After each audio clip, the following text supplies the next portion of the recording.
Olá, pessoal. Meu nome é Nayana.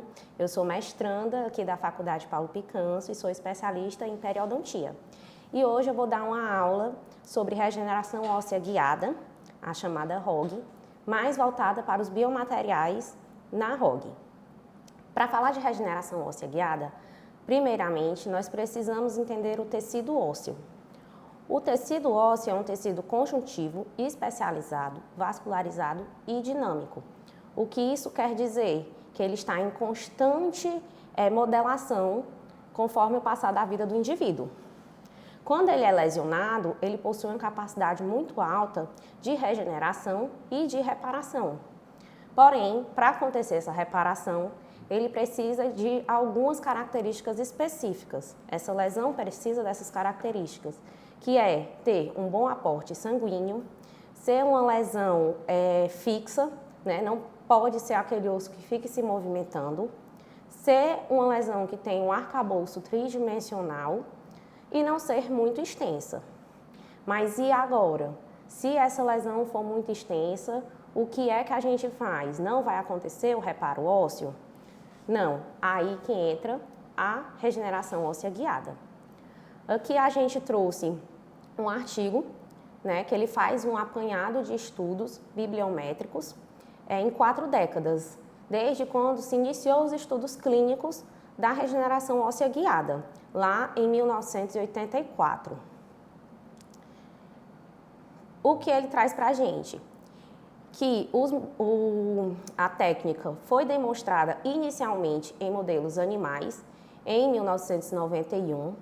Em 94, tiveram os primeiros estudos clínicos e histológicos em humanos, porém sem a utilização de enxerto, apenas com uma membrana de PTFE e o coágulo sanguíneo do próprio paciente, que mais na frente a gente vai ver o que é essa membrana de PTFE. Em 1996, tiveram estudos clínicos e histológicos também em humanos, dessa vez utilizando o enxerto mais a membrana de PTFE. Em 1998, foi utilizado o enxerto autógeno do próprio paciente, mais a membrana de PTFE também. E neste mesmo ano, né, tiveram vários estudos que corroboraram essa técnica, o que prova para a gente a eficácia da regeneração óssea guiada. E em 2007, foram obtidos estudos através de enxerto bovino mais lascas de osso autógeno, que é o chamado enxerto híbrido, né? Então, mas o que vem a ser a regeneração óssea guiada, né? A regeneração óssea guiada nada mais é do que a gente guiar aquele tecido ósseo, excluindo os tecidos indesejáveis para aquele tecido ósseo se regenerar naquela parte da lesão. A gente sabe que vários outros tecidos também têm uma regeneração muito boa e às vezes num período muito maior do que o tecido ósseo, como por exemplo o tecido fibroso. Então, quando a gente tem uma lesão óssea, muitas vezes o tecido fibroso ele se regenera para dentro do osso, o que faz uma cicatriz fibrosa. E aí não permite que esse tecido ósseo seja regenerado de forma correta. Então, aqui a gente trouxe um estudo também, né, que foi feito em calotas cranianas de ratos, onde no primeiro grupo, na primeira coluna, a gente tem o grupo controle, em que não foi feita a lesão, mas não foi feita intervenção. Então, esse ratinho, essa lesão, ela foi regenerada de forma natural. No segundo e no terceiro grupo, a gente colocou uma membrana, né? A gente separou o tecido fibroso do tecido ósseo. E o que a gente consegue ver nesses estudos? Que no primeiro grupo, o tecido fibroso invaginou no tecido ósseo e a lâmina óssea de cicatrização é muito fina, então não teve um reparo ósseo adequado, diferente do segundo e do terceiro grupo, que a gente consegue ver um reparo ósseo maior, a lâmina óssea fica maior e não conseguimos mais ver a invaginação do tecido fibroso. Então, a técnica de regeneração óssea guiada, ela vai se basear nessa barreira, em colocar uma barreira para excluir as células indesejadas nesse espaço que é para ter a reparação óssea. E essa membrana precisa de algumas características específicas para ela ter a sua eficácia, que é ser uma barreira propriamente física, né, que é para barrar aqueles dois tecidos que a gente falou, o tecido fibroso do tecido ósseo, ser biocompatível, ter compatibilidade com o organismo, ser inerte, ser fixa, para não ficar se movimentando, semipermeável, para que tenha um aporte sanguíneo naquela região e para que tenha permeabilidade de células para poder ocorrer a regeneração, mecanicamente resistente, já que essa barreira vai estar dentro da boca do paciente, ele precisa ter essa resistência para o paciente continuar a vida normal, mastigar, falar, comer alimentos duros, frios e quentes.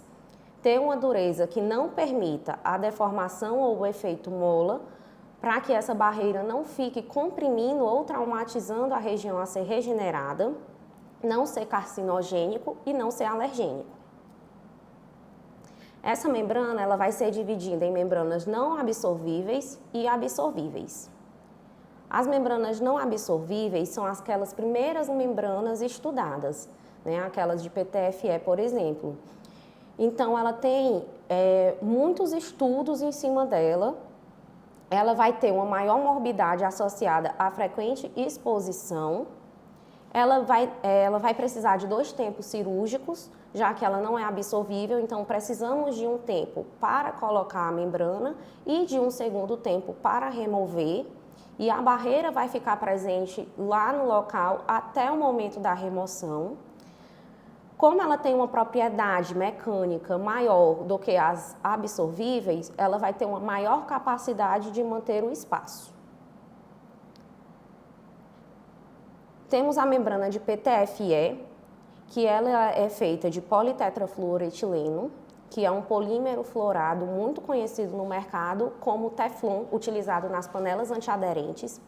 Foram aquelas primeiras membranas estudadas em 1982. Ela pode ser ou não reforçada com malha de titânio.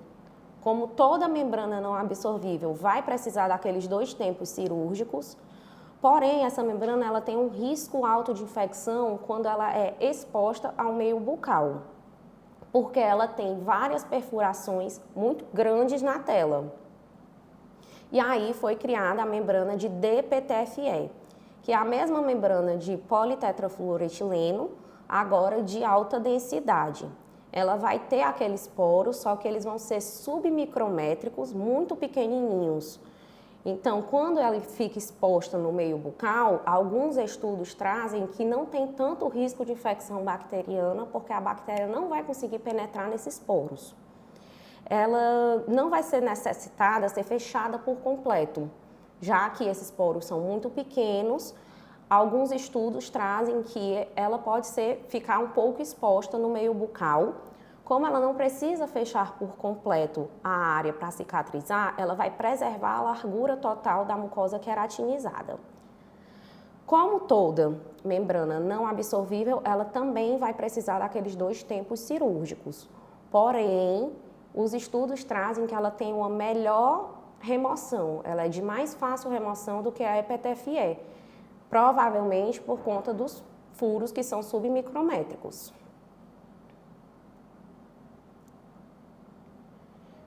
E aí temos a malha de titânio.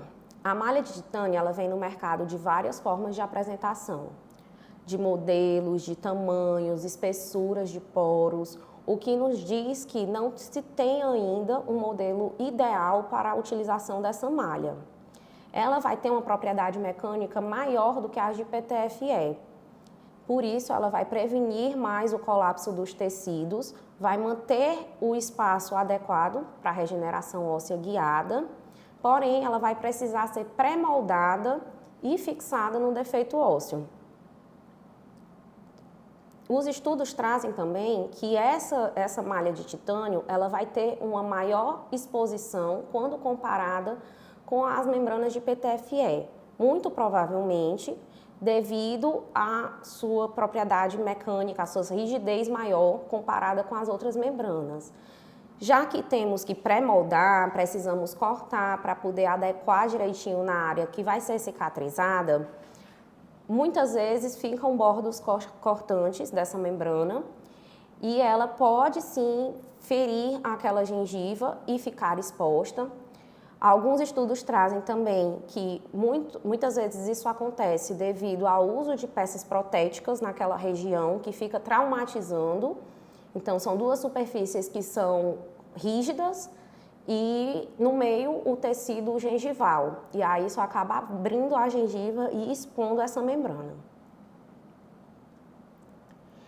Por fim, das não absorvíveis, temos as de polipropileno. O polipropileno é como se fosse um tecido. E aí alguns artigos trazem para a gente a exposição intencional dessa membrana. Porque assim como a de PTFE, ela também vai ter poros muito pequenininhos. Então, ela pode ser exposta, que vai ter menos permeabilidade comparada com as outras membranas não absorvíveis. E aí, ela também vai ser de fácil remoção e alguns estudos trazem que ela pode ser removida em até 7 dias. E vai ter todas aquelas características de todas as outras membranas não absorvíveis. Vai manter o coágulo no local, vai ter uma biocompatibilidade, ser bioinerte e ter um efeito inflamatório bem menor. E aí temos as membranas absorvíveis. As membranas absorvíveis, elas vão ter uma menor morbidade e um menor risco de complicação na técnica cirúrgica, já que precisamos apenas de um tempo cirúrgico. Como ela é reabsorvível, a gente não precisa daquele segundo tempo para remover a membrana. Ela pode ser de origem animal ou sintética, sendo de origem animal bovina ou suína. E o tempo de reabsorção dela vai ser diferente dependendo da marca e do tipo que essa membrana é feita, do material que ela é feita. Ela pode ser absorvível de duas formas, através de hidrólise ou de degradação enzimática, através de fosfatases ácidas e colagenases, que vão quebrar essas macromoléculas em moléculas menores para serem reabsorvidas. A membrana de colágeno. O colágeno está presente no corpo humano, né? Então a degradação dessa membrana, a reabsorção dessa membrana vai ser de forma natural, através das colagenases que vão quebrar essas moléculas em duas moléculas menores, que na temperatura do corpo humano, por volta de 37 graus Celsius, vão ser desnaturalizadas. E aí as proteinases e gelatinases vão converter essas moléculas em oligopeptídeos e aminoácidos que estão presentes no organismo humano. Como vantagem, essa membrana, a gente tem que ela é irradiada por radiação gama. A radiação gama é uma radiação de alta frequência que vai penetrar a membrana e atravessar ela, tornando essa membrana, digamos assim, estéril. Então, ela vai ter um menor risco de infecção. Ela vai ser biocompatível, ter quimiotaxia para os fibroblastos, ser de ampla disponibilidade no mercado e ela vai ter duas superfícies. Uma lisa, que vai barrerar aquele tecido fibroso, então ela vai ficar voltada para o tecido fibroso, e uma superfície porosa, que vai ficar voltada para o tecido ósseo. Como desvantagem, essa membrana, a gente tem que a degradação dela, como o colágeno está presente no corpo humano e é uma degradação feita de forma natural, ela é muito rápida. E essa membrana ela tem um maior risco de ruptura, pois quando ela entra em contato com o meio aquoso, quando ela entra em contato com o meio umedecido, ela perde as propriedades mecânicas dela, ela fica mais maleável, mais mole, então tem um maior risco de ruptura durante o procedimento. Temos também as absorvíveis poliméricos, que podem ser feitas de ácido polilático ou de ácido poliglicólico. Esses dois, eles vão sofrer uma hidrólise e vão formar substratos químicos comuns do processo metabólico. Porém, quando ele sofre essa hidrólise, ele perde a integridade da membrana, ele se fragmenta. E esses fragmentos, eles ficam naquela região cicatricial e podem induzir uma resposta inflamatória maior. Essa membrana, ela vai ter o início dessa absorção por volta de 4 a 6 meses e se finaliza por volta dos 8 meses. As poliméricas de ácido poliglicólico, elas vão ter uma boa propriedade mecânica e o principal uso, como ela tem essa boa propriedade mecânica, vai ser como material de suporte naquela região. E as de ácido polilático, elas vão ser biocompatíveis, resistente, termoplástico e sensível à água, já que ela vai ter esse processo de absorção através da hidrólise.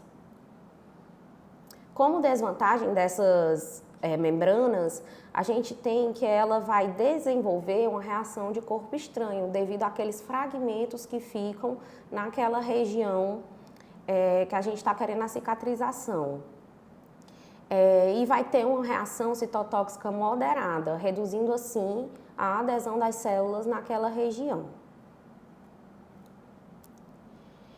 Quando falamos de regeneração óssea guiada, como eu apresentei naquela linha do tempo, muitas vezes a gente associa o uso da membrana com o uso de enxertos ósseos para aumentar a eficácia da regeneração óssea daquele local.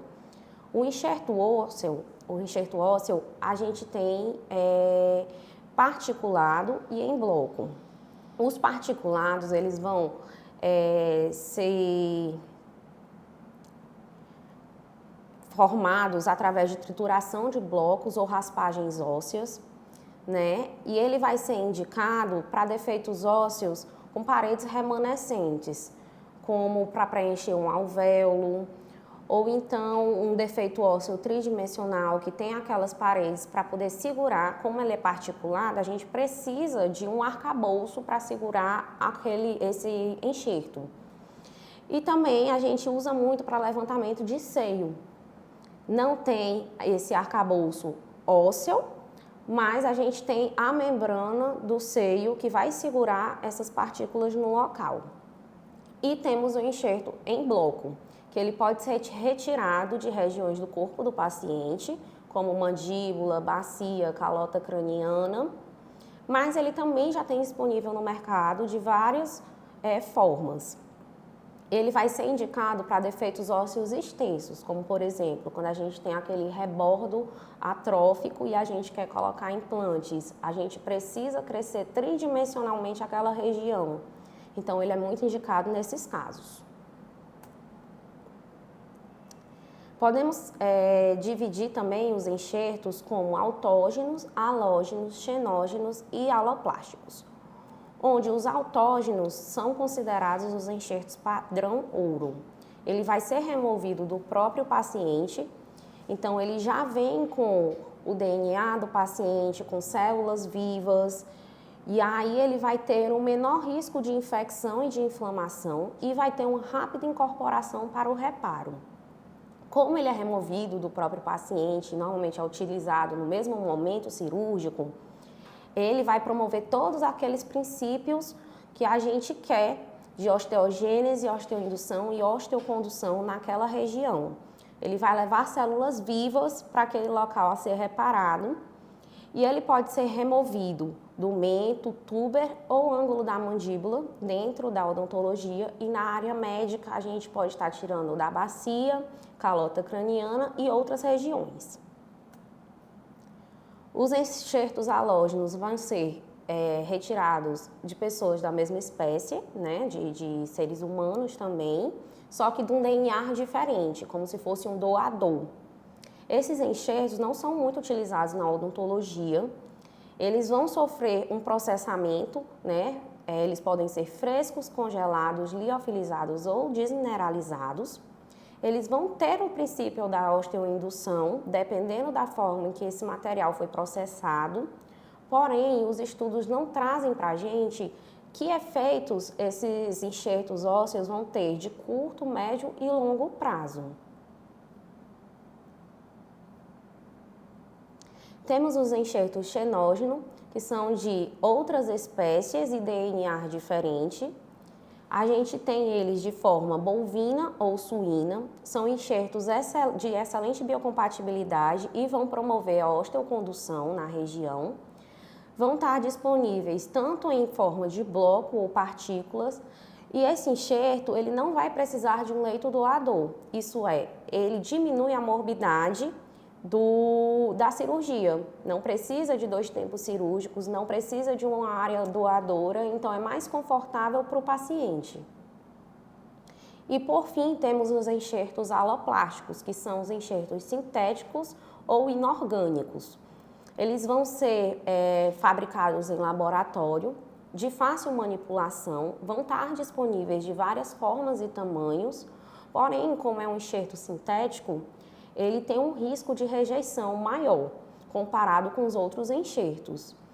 E alguns materiais não são absorvíveis, então a gente vai precisar de um segundo tempo cirúrgico para poder remover esse enxerto da área cicatrizada, o que aumenta a morbidade da técnica. E eles vão estar disponíveis em formas de vidro bioativo, cerâmicas de fosfato sintética e de carbonato de cálcio. Aqui eu deixei algumas referências para quem quiser se aprofundar no assunto. Muito obrigada, até a próxima!